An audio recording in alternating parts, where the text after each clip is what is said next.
I have to look normal. I have to act like I'm not being followed by a camera.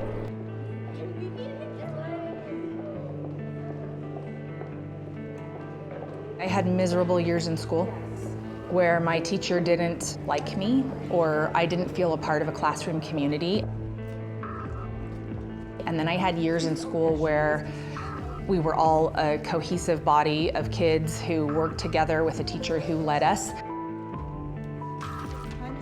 And so I know what I want in a school that I'm a principal of. I want kids to love to come to school, and I want them to feel safe, and I want them to feel like whoever they are is wonderful, and they don't have to be one kind of student to get the attention of their teacher or the regard of their peers. I'll just step back a little and I'll pretend I'm a student, and I come in every day and the teacher has put the agenda on the board for me, has decided what I'm going to do, what I'm going to read, which worksheets I'm going to turn in at the end of the day, what I'm going to write about. Now I want you to open your books and work out correct solutions of the problems you missed. Where is their choice in that? Where is there really any ownership or buy-in, any kind of connection to that educational experience? Back in the 1990s, I was working on a math curriculum that was based in solving everyday problems. And we had kids working on solutions, and there was varying levels of engagement with that. And then by accident one time we said, let's just give them a little design problem. And once kids had a design problem, they were all in the game. Utah has made a really interesting commitment to leveraging resources in a very strategic way to create opportunities for kids that many other states haven't. So design thinking really fits into that because it's really a human-centered approach to what it is people need in relationship to a larger problem. And it's a design challenge. Teams that are really extraordinary. And that you could design something for one person, and it could turn out to be something that really is a huge solution for hundreds or millions of people. We see huge opportunities for kids in schools. Well, I've known Christelle for years. When she explained to me what design thinking was, I knew I was interested and I wanted a piece of that for this school. I'm a paraprofessional, which means I help teachers. Last year, during the summer, Miss Warren called me up and said, you're going, you have to come to this, bring your daughter. You have to come to design thinking, come to the workshop. Go off to the side like that, so you could focus on what you need to focus on. I love their brains. Oh, that's a great idea. And I love it when children are allowed to be creative. Like an inner shell and an outer shell. For me and for the children, it's important to learn about empathy. This whole thing is about empathy. They can't build for themselves.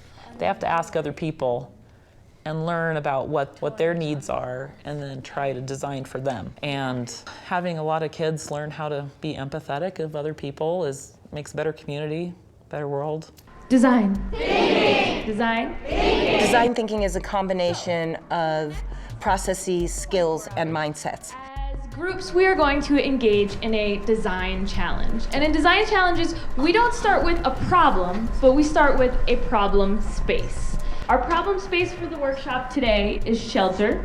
There is a process for design thinking that involves getting to understand the problem space that you're working in, being attached to somebody who would be a user of your design, and designing specifically for that person, and that is called empathy or needs assessment. Empathy is about creating designs that meet people's needs. It's about your user. And then our last challenge space is spaces for military veterans. So do I have a kid who can tell me what a military veteran is? They serve our country and help people.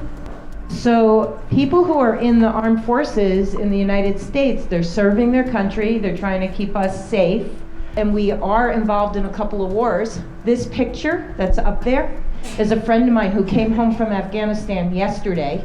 You see his little girl is crying because she's so happy she hasn't seen her dad and he's finally home and safe. Not everyone who's serving our country comes home to loving arms of their children. So there's a need for helping to take care of that, and that's going to be our fourth challenge. My dad always said that, he wasn't in gangs in East LA.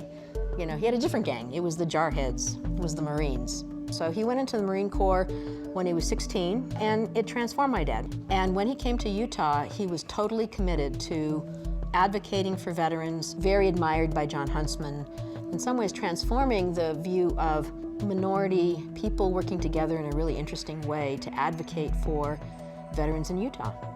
And so when I called some of friends to find who would really be interesting to interview, they referred me to Colonel Ray Batchelor.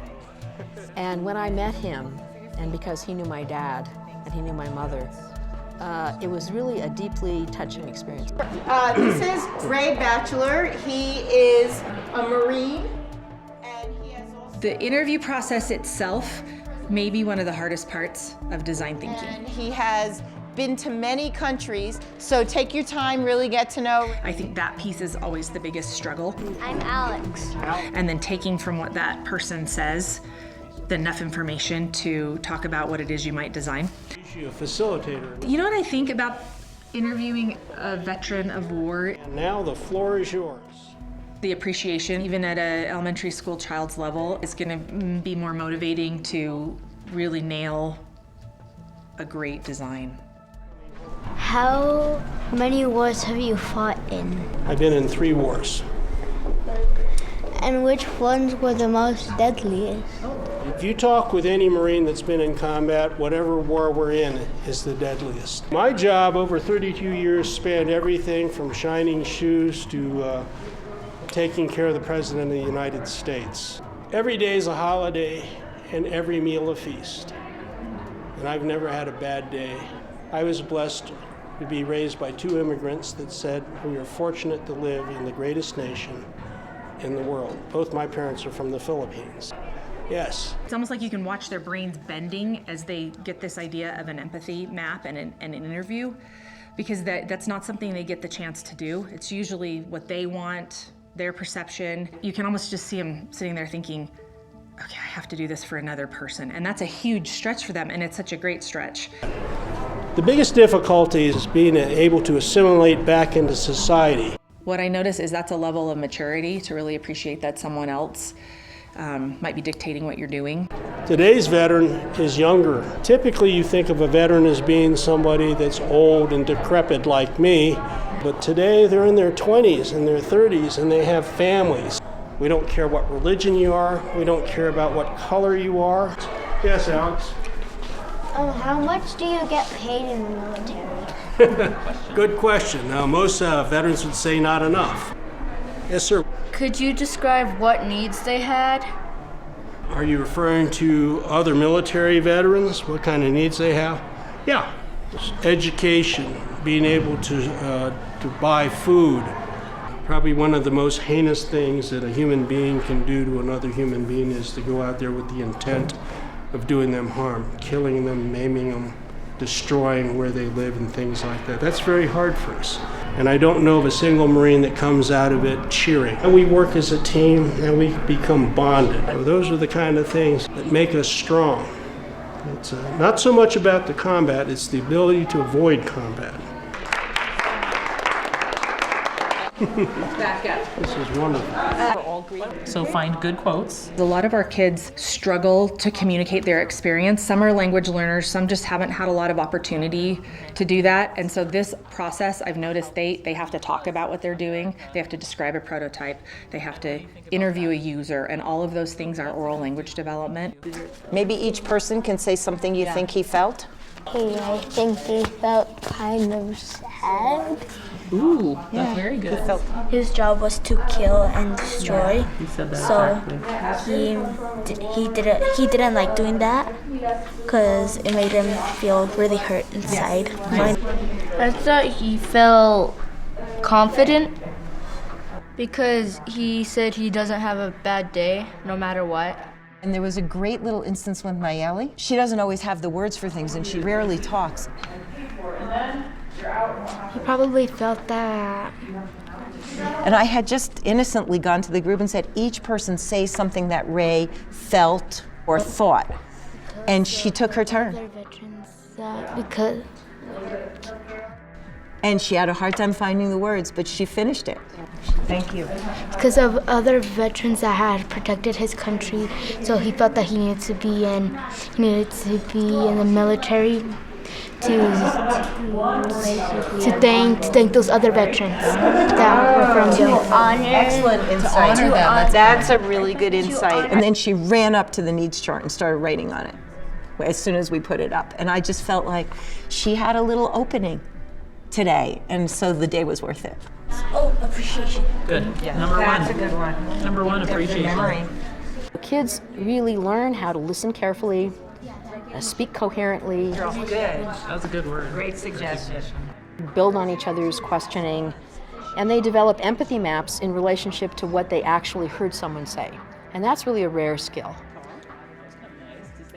It's the only experience in all these years of education, which is quite long, where you have students and teachers on design teams working together. Needs these two things because No idea is bad. No idea is a bad idea. okay, that's our one. We have our caring, grateful, helpful, hopeful, and happy Mr. Bachelor.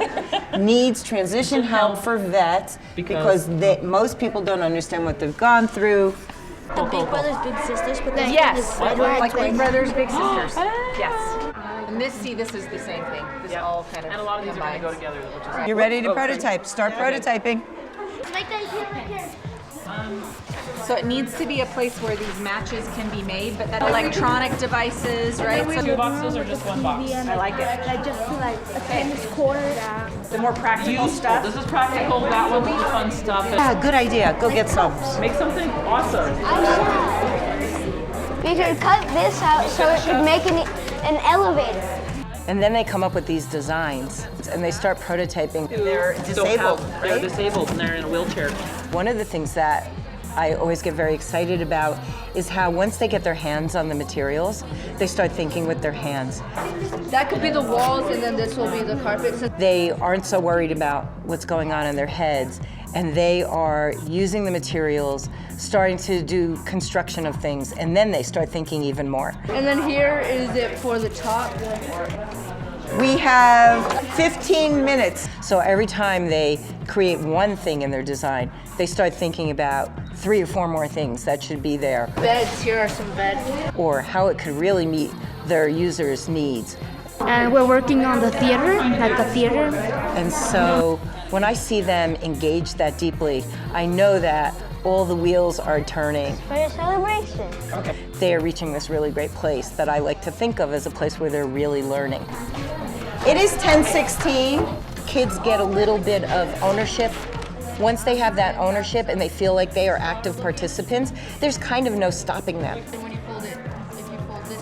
Kids have this huge capacity for empathy and insight. Sleep. That's all you need. So my question always ends up being, okay, so how does the school environment tap into these amazing human potential of kids who come to the classroom every day? And so the fact that they develop prototypes that respond to someone, like Colonel Bachelor, is very compelling. These guys, which is Because in design thinking, we believe in every idea. Every idea is important. 2 or 3 minutes. And it's transforming their life and actually transforming the life of the person they've interviewed. Hello, welcome. They have some really amazing things for you here. Our statement is Colonel Bachelor, a retired Marine who is caring, generous, and hopeful, needs transition support for veterans because civilians often don't understand the challenges veterans face as they re-enter civilian life and adjust to non-military life. So we designed the Bachelor Veterans Center where veterans and the community come together, kind of like a Big Brothers Big Sisters match thing as they transition back home. And then an elevator to the They start to see themselves as very capable and very powerful. This is where you wash your hands. We have computers and all the things. They start to see that they could actually meet this man who has many experiences in his life, things they don't really know and understand, and they could still find a way to hear his story, to understand things he said. And they were able to relate to him This is like an entertainment. and then to deliver to him something that responds directly to it. A center like this is crucial to helping the community transition to the veterans and the veterans to the community. So, excellent job. That power starts to make me really emotional. Where they can eat and talk. Extension patio over here. It's a real community. So. Yes. Yeah. Facilities like this, I can't say enough for. The thing that probably impressed me the most was the fact that they took notes yesterday, and I would have to say 100% of what I mentioned yesterday was reflected. It kind of shows that they're innovative, they took good notes, and they had the ability to focus on the important things. And more importantly, you do. After you listen, you perform, and this is just amazing. And I mean this from the bottom of my heart. This has indeed been a very wonderful and inspirational experience for me. It has been motivating. I've been deeply touched by your attentiveness. And to have him at the end say to them, if any of you ever want to go to college or ever want a job, I'm here for you. I will help you. You are now in my network. It's been my privilege to be here with all of you, and I really hope I run into you a lot more in the future. If any of you ever need a job or want to go to school, I know several people that can help you with references, but I'd be more than happy to have any of you in my Marine. And I think that reciprocalness of the learning experience for both of them was really valuable, because I see that the kids start to realize that all this work they've done can really have a real impact on a person. The fact that they empathize with what a veteran goes through and trying to reintegrate into society, that to me is something they've never experienced yet, and yet they were able to put it down on paper and put it down in modeling. So. Okay. Any questions before you go off to lunch? Yes. Take a picture of you and me. Sure. Sure. Veterans returning home experience everything from pure joy and elation to downright depression and sadness and disappointment. I came here not knowing what to expect, and I was just fascinated by it. I went out last night. I talked about this at several meetings. This morning, right after the funeral I was at, I talked about where I was heading and why I was so happy. And I come in here and I see what they've done. I would love for other veterans to come here and watch something like this take place. Half of them would cry, the other half would be proud. There wouldn't be a single one of them that walk away from this without feeling something. They want to know what other people think about them. They see something like this happening at this age. Most of them have children this age. What school do you go to? Rose Park Elementary. Rose Park. And to see the way the kids interacted with him and the literacy experiences they had in relationship to making inferences about the kind of person he was and how committed he was. And here we have this great wealth of veterans all over Utah who could provide this kind of experience for kids from 5th grade all the way up to high school that would be transformative. And nobody would have to ask, why are we doing this? Kids would know. A lot of the work that we do with teachers is being used all over the country. So the whole idea of this extended collaborative experience between agencies, districts, principals, schools, community learning centers in Salt Lake, people in Washington County driving 4 hours from southern Utah. And the whole goal is really, what does authentic partnership look like in relationship to the conditions you create for real learning that would be transformative in the world? To really feel that they're not going to be judged. There's not one right answer, but there are all kinds of ways to think about how you solve problems.